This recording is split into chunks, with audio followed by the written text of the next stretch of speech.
If you guys have a question, raise your hand. We'll get to you. Get started.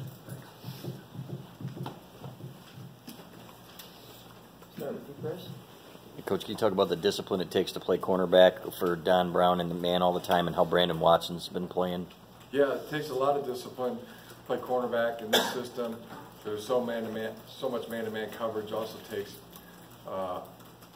great athleticism to be able to play man-to-man coverage in the secondary.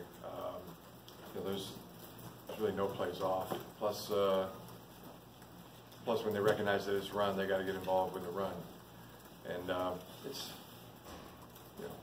easier for a player when they know where they're going, as opposed to a player that doesn't know where their opponent is going. So comparing wide receiver to defensive back in terms of that position and the athleticism needed.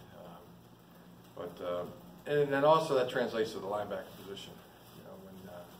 When the linebackers have to play man-to-man as well, not as opposed to just dropping into a zone, much more difficult, and it just takes a high level of discipline and athleticism to play in linebacker and defensive back in our system. And then Brandon Watson's play so far this year? Yeah. Great, outstanding. I think you love the pick six. What a great thing, in a football game for our team. And I think we're tied right now in the country with 4 pick sixes. Bird, Brandon, and who got the other pick six? Metellus, Jeff Yes. Metellus. Yes.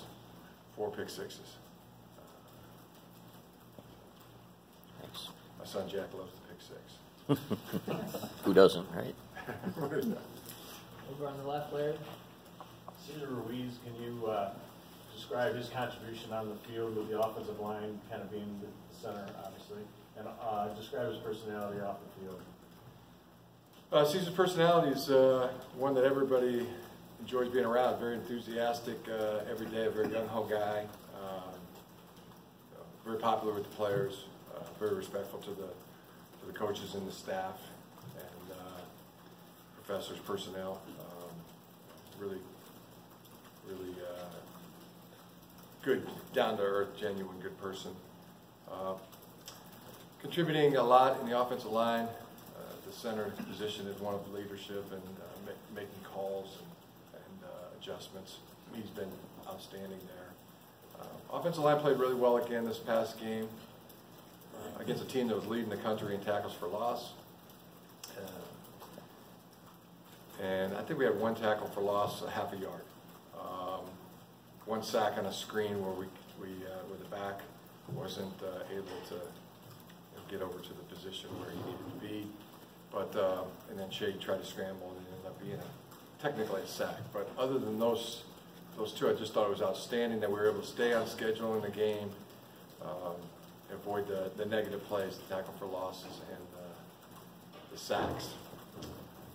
That was very good for us. Middle, Matt. With Dylan out, who is your number 2 quarterback?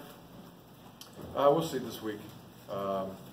Definitely Brandon and Joe will be competing for that spot. And is there any thought put into preserving Joe's redshirt option when you're looking at that? Yeah, I think we're on schedule for that. He's participated in 1 game, so he's eligible to play in 3 more games and still have a red shirt.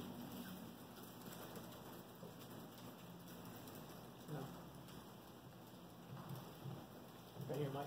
With that, do you take into consideration possible postseason games with Joe's red shirt? Yes.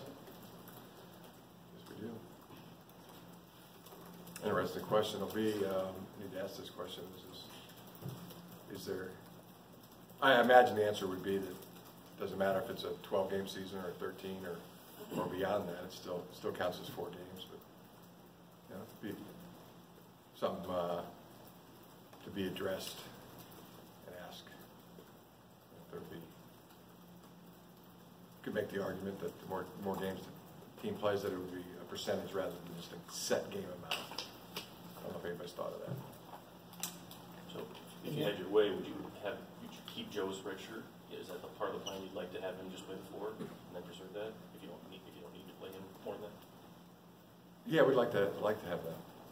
And then back to the offensive Don't know line. if we'll be able to, but. Right, back to the offensive line in terms of where overall the BS of the game, but now that you've had some time to look back after what they did against Michigan State, what they've done against Penn State, the transition or the ascension that Ed Warner's sort of orchestrated here, has that been, do you have anything to compare it to, I suppose, in terms of one year to the next in terms of growth? Yeah, I think it's been really good. Been a lot of good factors. I don't know, Ed, you'd have to fact check this. I heard this on ESPN that I think we're the only team in the country who's had a back rush for 100 yards for 7 straight weeks. Again, that was a ESPN comment. I think I heard it the right way.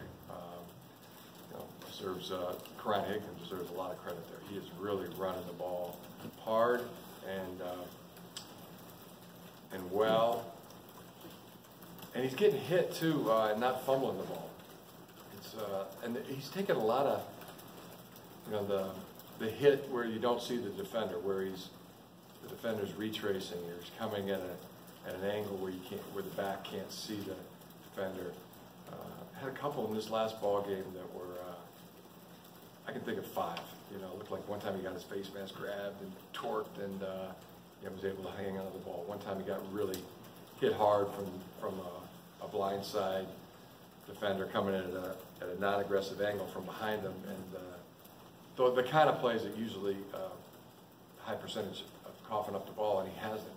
It's been really good, but an offensive line is, they're playing consistent, they're playing well, and a few missed assignments here and there, but for the most part,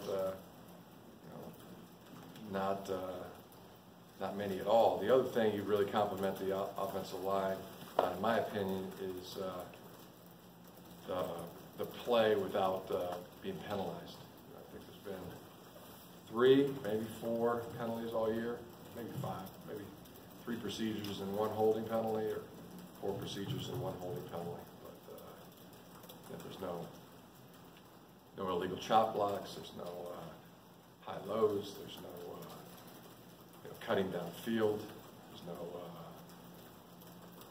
ineligible receiver downfield. Playing really good in that regard. Very disciplined football. I think Coach Warner's done a great job of instilling that kind of play in our offensive line.